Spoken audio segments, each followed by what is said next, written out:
ରାତି ଆଜି ନ ପାହୁ, ଏ ରାତି ଆଜି ନ ପାହୁ, ଶବ୍ଦ ସହିତ ତାର ଲୁଚକାଳି ଏମିତି ଚାଲିଥାଉ।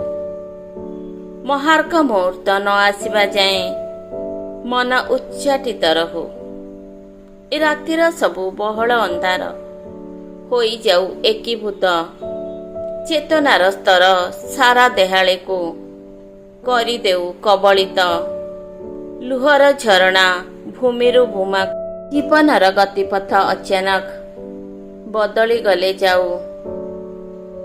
ରତିରସ ସୁଖେ ଏଇ ପୃଥିବୀଟା ଅନ୍ତଃସତ୍ତ୍ୱା ସତେ ହେଉ। ଉଚ୍ଚାଙ୍ଗ ଭାବର ଅଝଟ ଛୁଆଁରେ କବିଟିଏ ମରି କବିତାଟେ ଜନ୍ମ ନେଉ। ଏ ରାତି ଆଜି ନ ପାହୁ, ଶବ୍ଦ ସହିତ ତାର ଲୁଚକାଳି ଏମିତି ଚାଲିଥାଉ। ମହାର୍ଘ ମୁହୂର୍ତ୍ତ ନ ଆସିବା ଯାଏଁ ମନ ଉଚ୍ଚାଟିତ ରହୁ। ଏ ରାତି ଆଜି ନ ପାହୁ।